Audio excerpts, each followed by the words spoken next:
News नशा, आदत हर खबर की। अमेरिकी फर्म हिंडनबर्ग रिसर्च को भारत के मार्केट रेगुलेटर सेबी से 46 पेज का कारण बताओ नोटिस मिला है। पिछले साल जनवरी में हिंडनबर्ग रिसर्च ने अडानी ग्रुप पर स्टॉक मैनिपुलेशन से लेकर मनी लॉन्ड्रिंग जैसे आरोप लगाए थे, जिसे लेकर ही नोटिस दिया गया है। रिसर्च फर्म ने 1 जुलाई को पब्लिश किए अपने एक ब्लॉग पोस्ट में कहा कि नोटिस में बताया गया है कि उसने नियमों का उल्लंघन किया है। कंपनी ने कहा, सेबी ने आरोप लगाया है कि हिंडनबर्ग की रिपोर्ट में पाठकों को गुमराह करने के लिए कुछ गलत बयान शामिल हैं। हिंडनबर्ग ने कहा, हमारे विचार में सेबी ने अपनी जिम्मेदारी की उपेक्षा की है। ऐसा प्रतीत होता है कि वह धोखाधड़ी करने वालों से निवेशकों की रक्षा करने के बजाय धोखाधड़ी करने वालों की रक्षा करने के लिए अधिक प्रयास कर रहा है। हिंडनबर्ग ने कहा, भारतीय बाजार के सूत्रों के साथ चर्चा से हमारी समझ यह है कि security exchange board of India की अडानी को गुप्त सहायता हमारी जनवरी 2023 की रिपोर्ट के पब्लिश होने के लगभग तुरंत बाद शुरू हो गई थी। हमारी रिपोर्ट के बाद हमें बताया गया कि सेबी ने पर्दे के पीछे ब्रोकर्स पर अडानी के शेयरों में शॉर्ट पोजीशंस को क्लोज करने का दबाव डाला। इससे खरीदारी का दबाव बना और महत्वपूर्ण समय में अडानी ग्रुप के शेयरों को मदद मिली। हिंडनबर्ग रिसर्च ने अपने ब्लॉग में कहा, जब जनता और सुप्रीम कोर्ट पर इस मामले की जांच करने के लिए दबाव डाला गया तो सेबी लड़खड़ाता हुआ दिखाई दिया। शुरुआत में यह हमारी रिपोर्ट के कई प्रमुख निष्कर्षों से सहमत प्रतीत हुआ। इसके एक उदाहरण देते हुए रिसर्च फर्म ने कहा, सुप्रीम कोर्ट के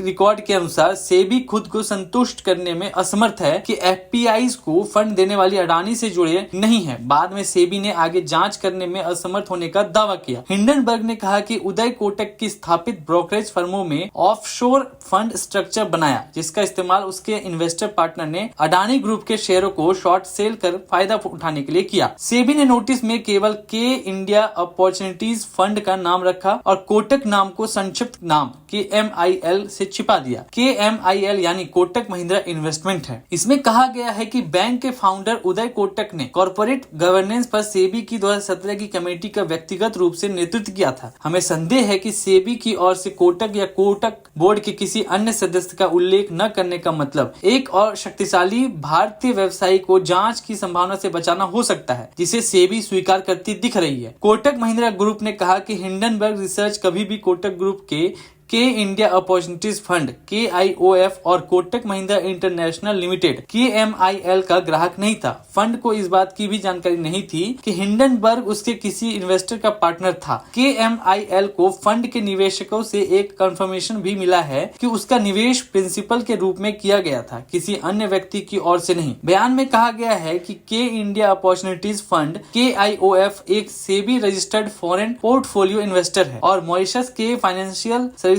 कमीशन से विनियमित है। हिंडनबर्ग रिसर्च ने कहा कि वह सेबी की प्रोसेस के बारे में और अधिक जानना चाहता है। वह सेबी के उन कर्मचारियों के नाम मांगने के लिए एक RTI दायर करेगा जिन्होंने अडानी और हिंडनबर्ग दोनों मामलों पर काम किया। हम सेबी और अडानी और उनके विभिन्न रिप्रेजेंटेटिव की मीटिंग और कॉल्स की बेसिक डिटेल्स भी मांगेंगे। हिंडनबर्ग रिपोर्ट के पब्लिकेशन से ठीक पहले और बाद में अडानी एंटरप्राइजेज के शेयर में कुछ संस्थाओं की ट्रेडिंग एक्टिविटी के मामले में कारण बताओ नोटिस जारी किया गया। हिंडनबर्ग रिपोर्ट की जारी होने से पहले अडानी एंटरप्राइजेज के डेरिवेटिव में शॉर्ट सेलिंग एक्टिविटी में कंसंट्रेशन देखा गया था। रिपोर्ट जारी होने के बाद 24 जनवरी 2023 से 22 फरवरी 2023 की अवधि के दौरान अडानी एंटरप्राइजेज के शेयरों की कीमत में लगभग 59% की गिरावट आई। 24 जनवरी 2023 से 22 फरवरी 2023 की इस अवधि के दौरान शेयरों में किस तरह बदलाव आया, उसे भी सेबी ने अपने नोटिस में बताया। के इंडिया अपॉर्चुनिटीज फंड लिमिटेड ने एक ट्रेडिंग अकाउंट खोला और रिपोर्ट के पब्लिश होने से कुछ दिन पहले ही अडानी एंटरप्राइजेज के शेयर में ट्रेडिंग करना शुरू किया और फिर हिंडनबर्ग रिपोर्ट के प्रकाशन के बाद अपनी शॉर्ट पोजीशन को स्क्वायर ऑफ कर लिया। इससे 183.24 करोड़ रुपए का मुनाफा हुआ। हिंडनबर्ग रिपोर्ट ने स्कैंडल जैसे कैची हेडलाइन के उपयोग के माध्यम से जानबूझकर कुछ तथ्यों को सनसनीखेज और डिस्टॉर्ट किया। सेबी ने नोटिस में कहा कि हिंडनबर्ग रिसर्च ने बिना किसी साक्ष्य के अपनी रिपोर्ट में गलत बयानी की। शॉर्ट सेलिंग का मतलब उन शेयरों को बेचने से है जो ट्रेंड के समय ट्रेडर के पास होते ही नहीं। इन शेयरों को बाद में खरीद कर पोजीशन को स्क्वायर ऑफ किया जाता है।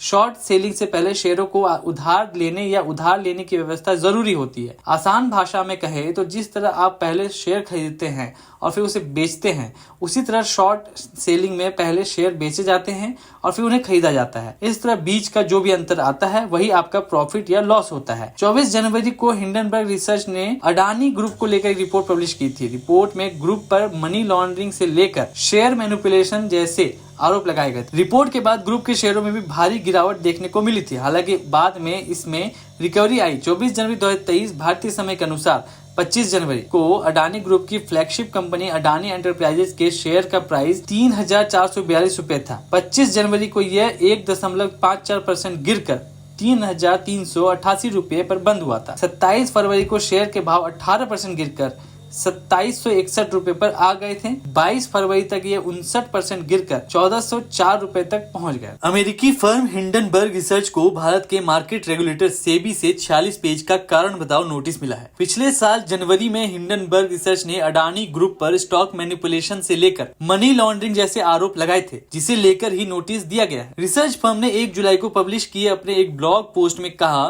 कि नोटिस में बताया गया है कि उसने नियमों का उल्लंघन किया है। कंपनी ने कहा सेबी ने आरोप लगाया है कि हिंडनबर्ग की रिपोर्ट में पाठकों को गुमराह करने के लिए कुछ गलत बयान शामिल हैं। हिंडनबर्ग ने कहा, हमारे विचार में सेबी ने अपनी जिम्मेदारी की उपेक्षा की है। ऐसा प्रतीत होता है कि वह धोखाधड़ी करने वालों से निवेशकों की रक्षा करने के बजाय धोखाधड़ी करने वालों की रक्षा करने के लिए अधिक प्रयास कर रहा है। हिंडनबर्ग ने कहा, भारतीय बाजार के सूत्रों के साथ चर्चा से हमारी समझ यह है कि security exchange board of India की अडानी को गुप्त सहायता हमारी जनवरी 2023 की रिपोर्ट के पब्लिश होने के लगभग तुरंत बाद शुरू हो गई थी। हमारी रिपोर्ट के बाद हमें बताया गया कि सेबी ने पर्दे के पीछे ब्रोकर्स पर अडानी के शेयरों में शॉर्ट पोजीशंस को क्लोज करने का दबाव डाला। इससे खरीदारी का दबाव बना और महत्वपूर्ण समय में अडानी ग्रुप के शेयरों को मदद मिली। हिंडनबर्ग रिसर्च ने अपने ब्लॉग में कहा, जब जनता और सुप्रीम कोर्ट पर इस मामले की जांच करने के लिए दबाव डाला गया तो सेबी लड़खड़ाता हुआ दिखाई दिया। शुरुआत में यह हमारी रिपोर्ट के कई प्रमुख निष्कर्षों से सहमत प्रतीत हुआ। इसके एक उदाहरण देते हुए रिसर्च फर्म ने कहा, सुप्रीम कोर्ट के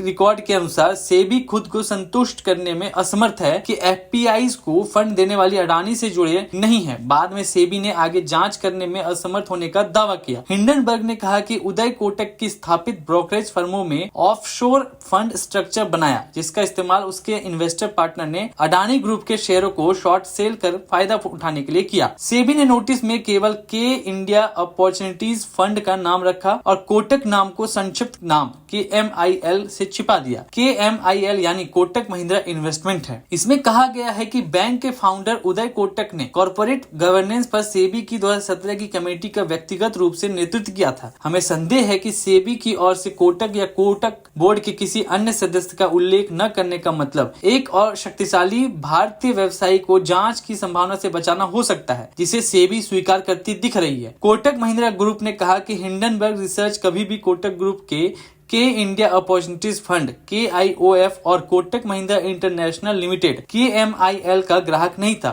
फंड को इस बात की भी जानकारी नहीं थी कि हिंडनबर्ग उसके किसी इन्वेस्टर का पार्टनर था। KMIL को फंड के निवेशकों से एक कंफर्मेशन भी मिला है कि उसका निवेश प्रिंसिपल के रूप में किया गया था, किसी अन्य व्यक्ति की ओर से नहीं। बयान में कहा गया है कि के इंडिया अपॉर्चुनिटीज फंड KIOF एक SEBI registered foreign portfolio investor है और मॉरिशस के फाइनेंशियल सर्विसेज कमीशन से विनियमित है। हिंडनबर्ग रिसर्च ने कहा कि वह सेबी की प्रोसेस के बारे में और अधिक जानना चाहता है। वह सेबी के उन कर्मचारियों के नाम मांगने के लिए एक RTI दायर करेगा जिन्होंने अडानी और हिंडनबर्ग दोनों मामलों पर काम किया। हम सेबी और अडानी और उनके विभिन्न रिप्रेजेंटेटिव की मीटिंग और कॉल्स की बेसिक डिटेल्स भी मांगेंगे। हिंडनबर्ग रिपोर्ट के पब्लिकेशन से ठीक पहले और बाद में अडानी एंटरप्राइजेज के शेयर में कुछ संस्थाओं की ट्रेडिंग एक्टिविटी के मामले में कारण बताओ नोटिस जारी किया गया। हिंडनबर्ग रिपोर्ट की जारी होने से पहले अडानी एंटरप्राइजेज के डेरिवेटिव में शॉर्ट सेलिंग एक्टिविटी में